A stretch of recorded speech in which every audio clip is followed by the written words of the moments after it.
there, it's Denise, continuing the answering the questions I get about having a hysterectomy. And today we're going to go over questions that you should ask your doctor. Okay, that's really important to get all these questions answered before you go into surgery. But first, be sure you hit the like and subscribe button.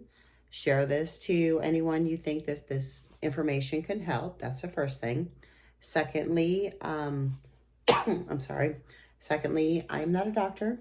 This is all from my experience. The reason I do these videos is I found out that you really don't get the information you need.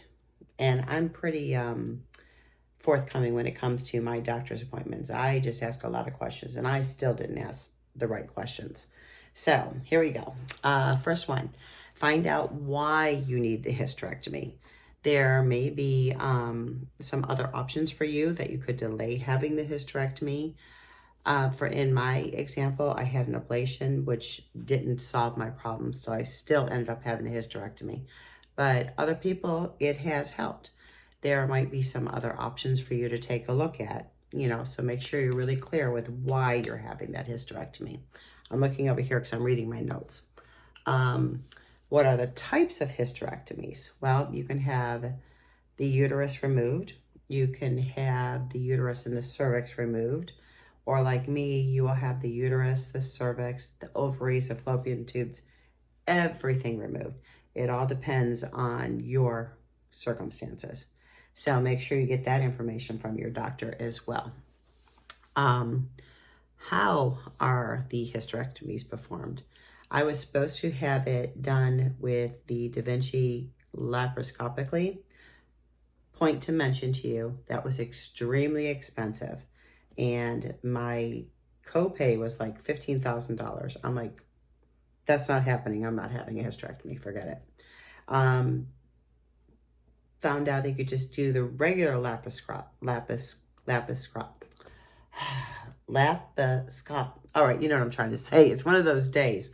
Anyways, they started with that. They tried to do it. It didn't work because my uterus was so enlarged with fibroids and cysts that it just wasn't happening. So I had surgical, traditional, sliced right across my abdomen to remove everything. So you need to find out about that. Is one surgery better than the other? Well, laparoscopically, got it right that time, is less invasive than a full, complete abdomen like I had. Make sure you find out if your doctor is properly trained in doing those alternatives besides the traditional abdominal surgery. So that's another important question. Find out, talk to them about surgically induced menopause, because if you're having a period like I was still having, you're instantly thrown into a surgical menopause. Now, physically, hormonally, I didn't feel anything at first, but then it hit me later on. So that's something you want to discuss with them. How long will you be in the hospital? How long until you can have sex? What about hormones? These are all very, very important questions to talk to them about.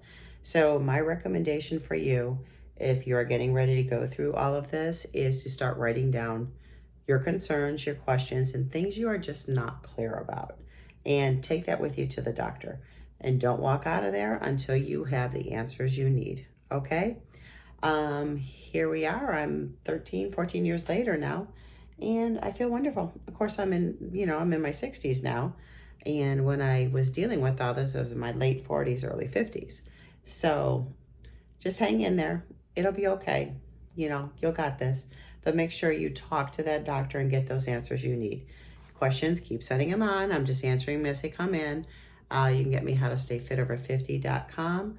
You can get me on Facebook, Healthy After 50 with Denise. I really should kind of change that, but Healthy After 50 with Denise. You can find me there too. Be well. I'll chat with you soon.